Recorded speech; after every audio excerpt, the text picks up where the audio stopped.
This is the master key to wealth. It's impossible for any sincere person to practice this technique and not have all the wealth he or she needs all the days of your life. Your thoughts make you wealthy or poor. Choose the riches of life right here and right now.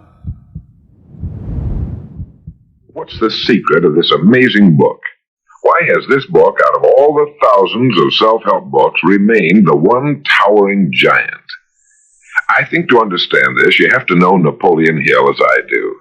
He certainly was not the first man to be appalled at the poverty and seemingly endless struggle and lack of direction he saw about him as a boy and as a young man, nor was he the first to write on the subject. But he possessed two unique, highly developed abilities seldom found in one man. The first was in the manner in which he approached his subject. Napoleon Hill went after the answers to achievement in the same way a scientist seeks to open to the light of reason a secret of nature. He went after the solution to accomplishment in the same way Thomas Edison discovered the solution to the electric light, relentlessly, indefatigably, implacably, until the truth, which had been there all the time, was revealed to him.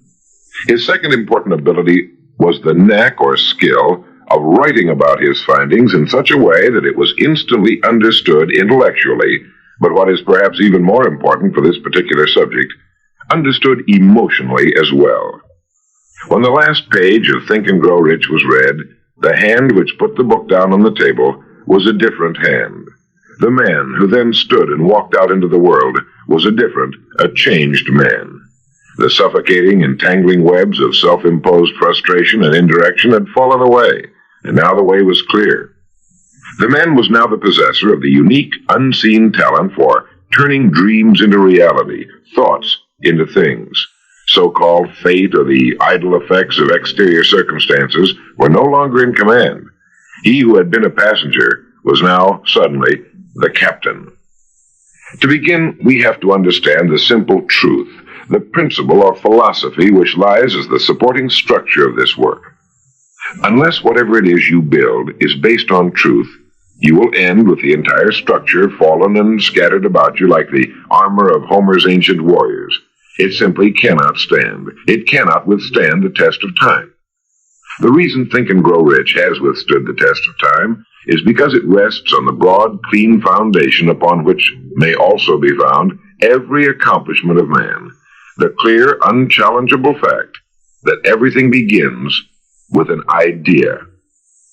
A philosophy based on the fact that riches of every kind begin with the state of mind, that one may start with nothing but thoughts, ideas, and organized plans.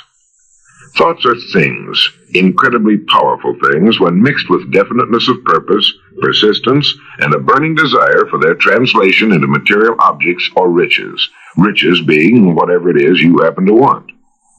Wise men have been saying this for centuries, and just recently Charles A. Cerami wrote, "The truth is that the human mind is as real an organism as any muscle in the body, but far greater in potential power, and like muscle fiber, it can be strengthened to lead on to unimagined conquests."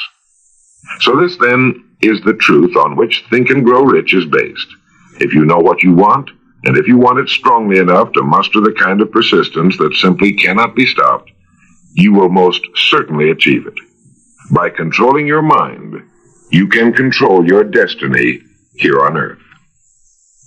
With this as our foundation, let's talk about Napoleon Hill's famous 13 proven steps to riches as found in his book, Think and Grow Rich, remembering, of course, that riches are whatever it is you happen to want. And now, Napoleon Hill's famous 13 principles.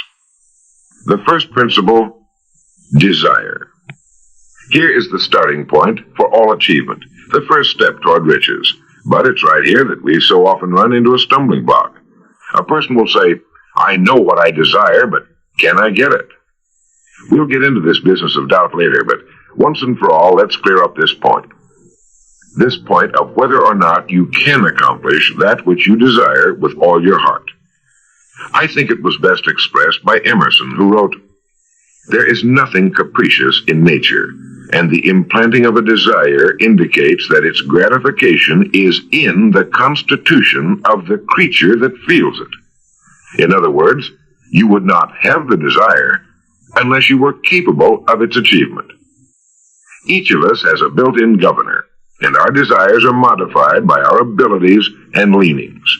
Whatever it is that you desire with all your heart, understand once and for all that it can and should be yours. In Think and Grow Rich, Napoleon Hill cites example after example of why your burning desire is nothing more than an accurate picture of what you will one day become. So right here, firmly establish in your mind that which you desire more than anything else. For, as Helvetius put it, by annihilating the desires, you annihilate the mind. Every man without passions has within him no principle of action, nor motive to act. A good way to determine whether or not you really have a burning desire is to examine the way you go after it. If you go after that which you think you desire tentatively, timidly, in an attempt to play it safe, you don't have a burning desire at all. You can't get to second base if you keep one foot on first. But if you're willing to burn your bridges behind you and say once and for all, this is it, this is what I will do, and I will never retreat, I'll never go back, then you have the sort of desire that can only end in success. It takes that kind of resolve to be able to keep picking yourself up after the falls you're bound to take. The only people who don't make mistakes are those who never try anything. The timid feeders in the lagoon who never venture into the broad, deep sea beyond. While these principles will work for anything you may want, a more harmonious home life, a more successful career, for our example, let's say your desire happens to be more money, to better care for your family and provide for your future years, to get your share of the prosperity that lies ahead. Napoleon Hill gives us 6 definite, practical steps to follow. 1. Fix in your mind the exact amount of money you desire. It is not sufficient merely to say, I want plenty of money. Be definite as to the amount. There's a psychological reason for definiteness, which will be described in a subsequent principle. Number 2, determine exactly what you intend to give in return for the money you desire. There's no such reality as something for nothing. 3, establish a definite date when you intend to possess the money you desire. And 4, create a definite plan for carrying out your desire and begin at once, whether you're ready or not, to put this plan into action. 5, write out a clear, concise statement of the amount of money you intend to acquire, name the time limit for its acquisition, state what you intend to give in return for the money, and describe clearly the plan through which you intend to accumulate it.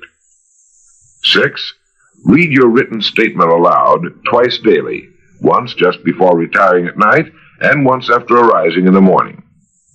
As you read, see and feel and believe yourself already in possession of the money, or whatever your goal happens to be. It's important that you follow these instructions to the letter, for this is by far the most important of the 13 principles, and this chapter of the book ends with these words. Through some strange and powerful principle of mental chemistry, which she has never divulged, nature wraps up in the impulse of strong desire that something which recognizes no such word as impossible and accepts no such reality as failure. The second principle is faith. You never would have even thought of your main desire unless faith were tugging at your mind. And if you find it difficult at times to have faith in yourself, you can be certain that you can have faith in these principles. Napoleon Hill writes, faith is a state of mind which may be induced or created by affirmation or repeated instructions to the subconscious mind through the principle of conscious autosuggestion. Conscious autosuggestion simply means a suggestion by yourself to yourself, just as an autobiography is a biography written by the person it's about. By getting a mental image of yourself already having accomplished your main desire over and over again, you will muster the faith you need. Faith is vital to accomplishment. The Emperor Napoleon once said, all the scholastic scaffolding falls as a ruined edifice before one single word, faith. Pascal said, "Faith affirms many things respecting which the senses are silent, but nothing which they deny. It is superior to their testimony, but never opposed to it." Goethe said, "Epochs of faith are epochs of fruitfulness, but epochs of unbelief, however glittering, are barren of all permanent good." And, as Schlegel put it, "In actual life, every great enterprise begins with and takes its first forward step in faith." Have faith that you can accomplish that which you seek, for you would never have decided upon it unless it was meant for you to accomplish. In his chapter on faith, Napoleon Hill gives us a self-confidence formula. First, I know that I have the ability to achieve the object of my definite purpose in life, therefore I demand of myself persistent, continuous action toward its attainment, and I here and now promise to render such action. Second, I realize the dominant thoughts of my mind will eventually reproduce themselves in outward physical action and gradually transform themselves into physical reality. Therefore, I will concentrate my thoughts for 30 minutes daily upon the task of thinking of the person I intend to become, thereby creating in my mind a clear mental picture of that person. Third, I know through the principle of autosuggestion, any desire that I persistently hold in my mind will eventually seek expression through some practical means of attaining the object back of it. Therefore, I will devote 10 minutes daily to demanding of myself the development of self-confidence. Fourth, I have clearly written down a description of my definite chief aim in life, and I will never stop trying until I have developed sufficient self-confidence for its attainment. Fifth, I fully realize that no wealth or position can long endure unless built upon truth and justice. Therefore, I will engage in no transaction which does not benefit all whom it affects. I will succeed by attracting to myself the forces I wish to use and the cooperation of other people. I will induce others to serve me because of my willingness to serve others. I will eliminate hatred, envy, jealousy, selfishness, and cynicism by developing love for all humanity, because I know that a negative attitude toward others can never bring me success. I will cause others to believe in me because I will believe in them and in myself. In rereading Think and Grow Rich so that I could write this condensation for recording, I was forcibly struck all over again by this great chapter on faith, particularly the examples of how some of the world's greatest men have accomplished what appeared to be impossible through faith. The third principle is autosuggestion. Now, we've already touched on this. This chapter of the book tells us how, through repeated suggestion, the subconscious mind can be put to work for us. It is the faculty of being able to concentrate your mind on your burning desire until your subconscious mind accepts it as fact and begins to devise ways of bringing it about. Here is where hunches come from, sudden flashes of thought or inspiration, guidance. The instructions given in connection with the 6 steps in the second chapter will now be summarized and blended with the principles covered by Napoleon Hill's chapter on autosuggestion. First, go into some quiet spot, perhaps in bed at night, close your eyes and repeat aloud, so you may hear your own words, the written statement of the amount of money you intend to accumulate, or a careful reaffirmation of whatever your goal happens to be, the time limit for its accumulation, and a description of the service or merchandise you intend to give in return for the money. As you carry out these instructions, see yourself already in possession of your goal. For example, suppose that you intend to accumulate $50,000 by January 5 years from now, that you intend to give personal services in return for the money in the capacity of a salesman.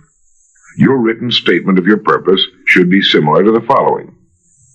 By the first day of January, I will have in my possession $50,000, which will come to me in various amounts from time to time during the interim. In return for this money, I will give the most efficient service of which I am capable, rendering the fullest possible quantity and the best possible quality of service in the capacity of salesman of, and here describe the product or service you intend to sell or whatever it is you do for a living. It goes on. I believe that I will have this money in my possession. My faith is so strong that I can now see this money before my eyes. I can touch it with my hands. It is now awaiting transfer to me at the time and in the proportion that I deliver the service I intend to render in return for it. I am awaiting a plan by which to accumulate this money, and I will follow that plan when it is received. Second, repeat this program night and morning until you can see in your imagination the money you intend to accumulate. Third, place a written copy of your statement where you can see it night and morning and read it just before retiring and upon arising until it's been memorized. As you carry out these instructions, you are applying the principle of autosuggestion. The fourth principle is specialized knowledge.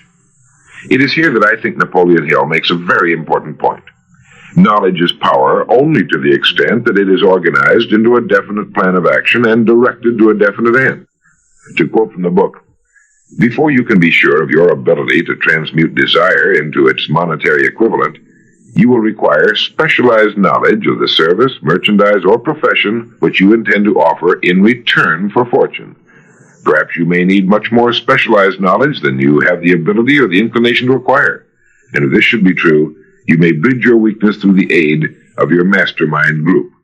More on this later, but for now realize that you must learn all you can about your specialty. Set aside a definite time every day for learning more about what it is you do for a living. Take the courses that are offered on your subject and associate with men who know your business well. The fifth principle is imagination. The imagination is literally the workshop wherein are fashioned all plans created by man. The impulse, the desire, is given shape, form, and action through the aid of the imaginative faculty of the mind. It has been said that man can create anything he can imagine. As Napoleon Hill says and teaches, whatever the mind of man can conceive and believe, it can achieve. Man's only limitation within reason lies in his development and use of his imagination and subsequent motivation to action. The great leaders of business, industry, finance, and the great artists, musicians, poets, and writers became great because they developed the power of self-motivation. Incidentally, one of the best books ever put together on this subject, if not the greatest, is Success Through Positive Mental Attitude by Napoleon Hill and W. Clement Stone. I suggest you get a copy from your bookstore at your earliest convenience. As you go about your daily work, think constantly of ways in which it could be done better, more efficiently. Think of the changes that are inevitable. Can they be made now? And if you feel limited, remember the words of the late Frank Lloyd Wright. He said, "The human race built most nobly when limitations were greatest, and therefore when most was required of imagination in order to build it all. Limitations seem to have always been the best friends of architecture." As you build your future from this point onward, don't concern yourself with limitations, but remember that they may be your best friends, since they require imagination if we're to rise above them. And as Beecher said, the soul without imagination is what an observatory would be without a telescope. The sixth principle is organized planning. You have decided on your desire, your goal. Now let's organize the plan for its accomplishment, right on schedule. Let me quote again from Think and Grow Rich. You have learned that everything man creates or acquires begins in the form of desire. The desire is taken on the first lap of its journey from the abstract to the concrete in the workshop of the imagination, where plans for its transition are created and organized. Earlier, you were instructed to take 6 definite practical steps as your first move in translating the desire for whatever you want into its physical equivalent. One of these steps is the formation of a definite practical plan or plans through which this transformation may be made. 1. Ally yourself with one or more persons, a group of as many people as you may need for the creation and carrying out of your plan or plans for the accumulation of the money you've established as your goal. Making use of the mastermind principle. This is important. 2.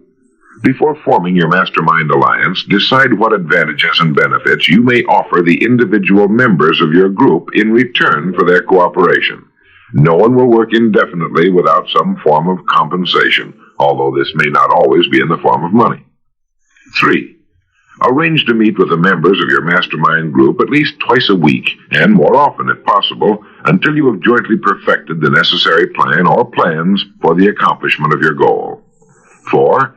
Maintain perfect harmony between yourself and every member of your mastermind group. Keep in mind these facts.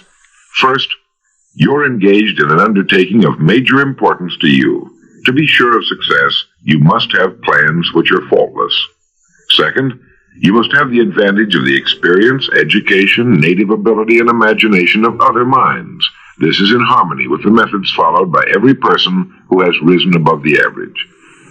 Work at this until you have a well-executed, formal plan for reaching your objective. In this way, you're never confused or wondering what you should do next. Every morning you know exactly what you're going to do and why.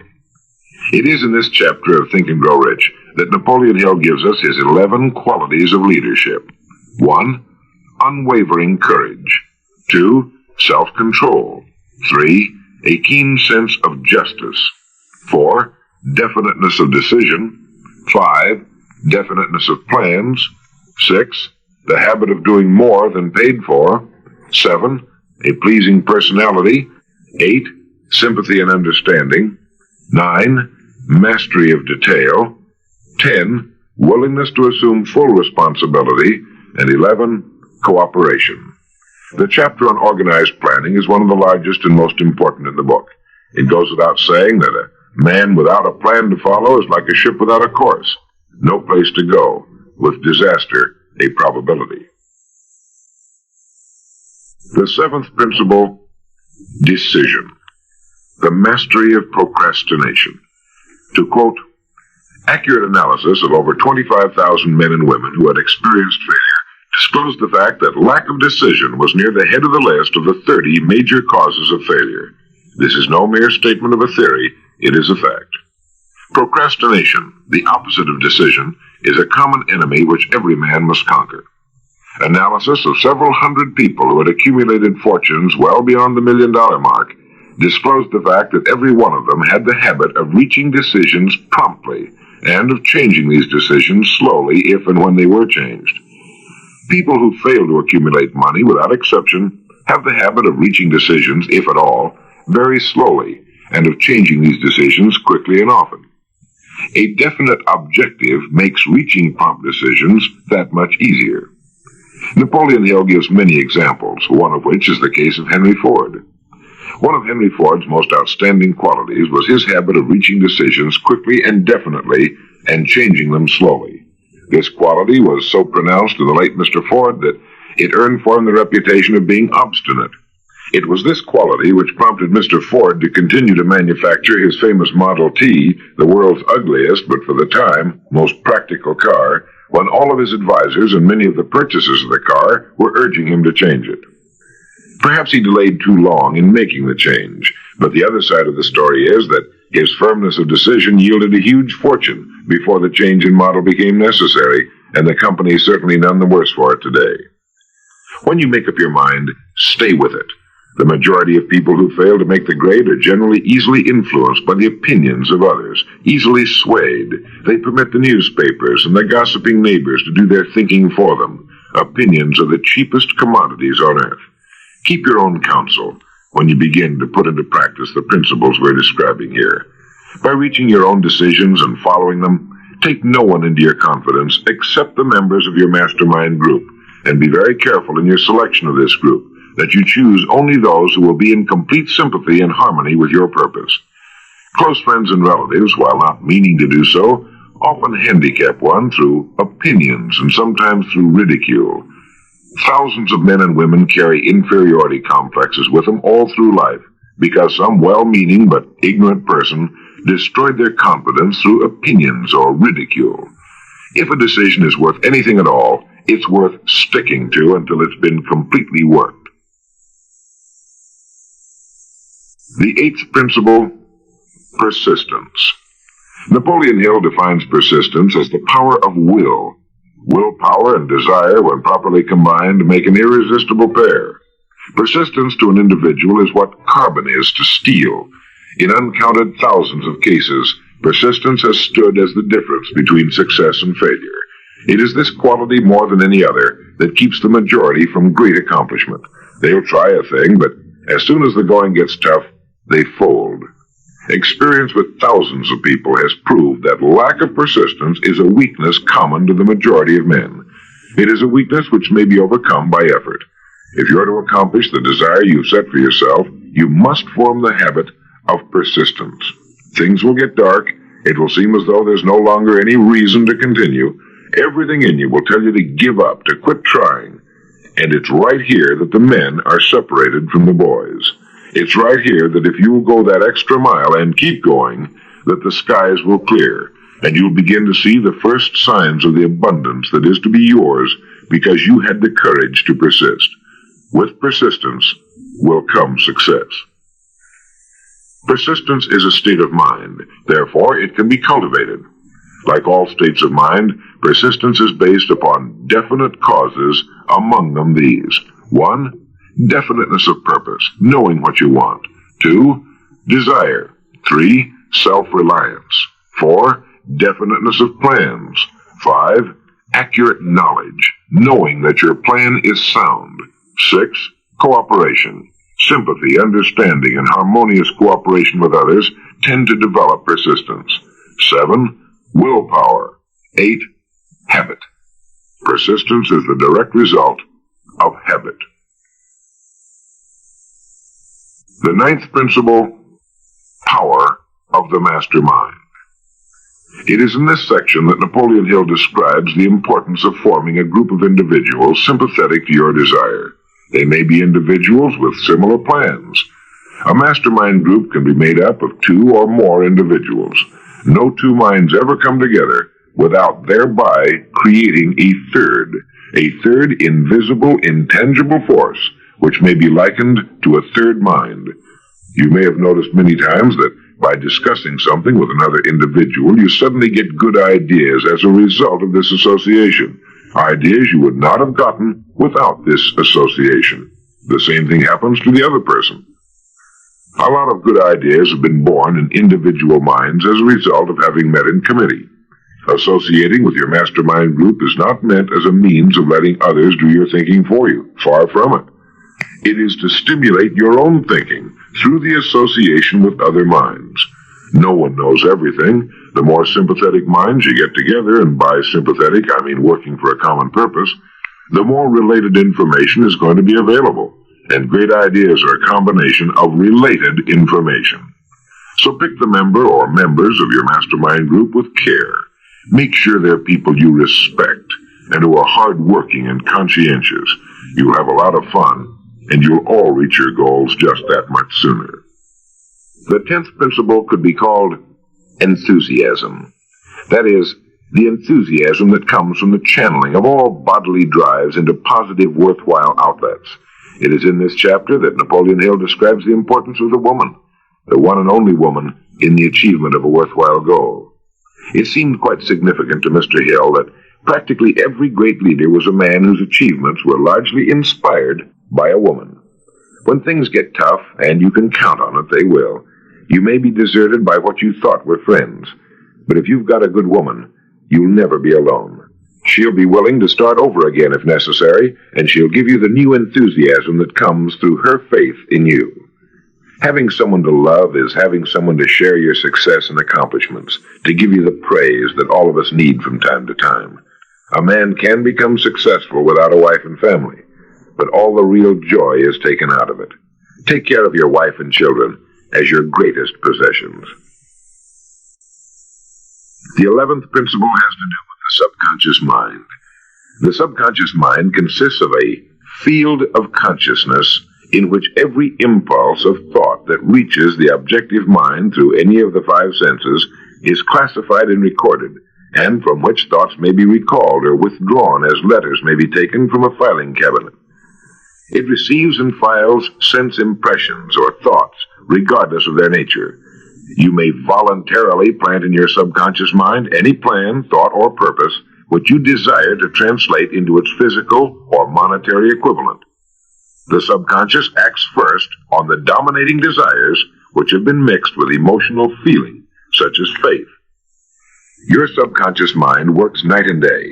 Through a method of procedure unknown to man, the subconscious mind draws upon the forces of infinite intelligence for the power with which it voluntarily transmutes one's desires into their physical equivalent, making use always of the most practical media by which this end may be accomplished. You cannot entirely control your subconscious mind, but you can voluntarily hand over to it any plan, desire, or purpose which you wish transformed into concrete form. No one knows very much about what we call the subconscious or unconscious mind. We do know that it is incalculably powerful and can solve our problems if we go about using it the right way. And the best way is to hold in your conscious mind as often as possible a clear picture of yourself already having accomplished your goal. You know what you want, define it clearly, and then project it on the motion picture screen of your mind. Hold it. See yourself doing the things and having the things you have when your objective will have been reached. Do this as often as possible as you go about your daily work, and particularly at night, just before you go to sleep, and the first thing upon arising. As you do this, your subconscious will begin to lead you in the most logical ways toward your objective. Don't fight it. Follow your sudden hunches, the ideas that come into your mind, knowing that it's your subconscious trying to get through to your conscious mind. If you'll keep at this, you'll be amazed and delighted by the wonderful ideas that just seem to come from nowhere. In the next principle, we'll talk some more about this sixth sense that seems to control the lives of the great men and women, but it comes from a systematic triggering of the subconscious mind. The lives of the great men and women, which seem miraculous to the average person, are nothing more than the fulfillment of their burning desires through the power of their subconscious minds. Time means nothing to your subconscious. A man could work steadily at his job for 40 years and not accomplish as much as is possible in 3 or 4 years through the proper working of this principle. Your subconscious mind cannot remain idle. If you fail to plant desires in your subconscious mind, it will feed upon the thoughts which reach it as a result of your neglect. Remember that you're living daily in the midst of all manner of thought impulses which are reaching your subconscious mind without your knowledge. Some of these impulses are negative, some are positive. You are now engaged in trying to help shut off the flow of negative impulses and to aid in voluntarily influencing your subconscious mind through positive impulses of desire. When you achieve this, you will possess the key which unlocks the door to your subconscious mind. Bulwer wrote, "The man who succeeds above his fellows is the one who, early in life, clearly discerns his object, and toward that object habitually directs his powers. Even genius itself is but fine observation strengthened by fixity of purpose. Every man who observes vigilantly and resolves steadfastly grows unconsciously into genius." The key word there is unconsciously. Know what you want.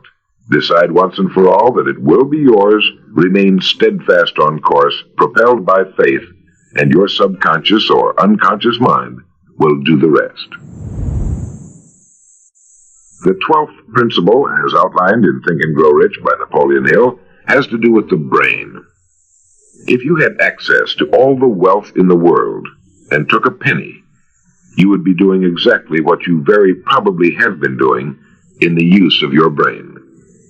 Nothing in the world is more pitiful than the misunderstanding by the average person of the power of his brain and the minds to which it is connected, the conscious and the subconscious. You own in your brain the most marvelous, miraculous, inconceivably powerful force the world has ever known. Take, for example, the fact that the number of lines which connect the brain cells with one another equal the figure 1, followed by 15 million ciphers. It has been determined that there are from 10 to 14 billion cells in the average human cerebral cortex. It is inconceivable that such a network of intricate machinery should be in existence for the sole purpose of carrying on the physical functions incidental to growth and maintenance of the physical body. This is the mechanism that has given us the supersonic airplane, our deep rocket probes into outer space, the sciences, the arts, all that we know and use today and will use tomorrow, have hatched from this small gray mass each of us carries around. Can you doubt, even for a moment, that it can bring you and yours everything you want here on Earth? Of course it can.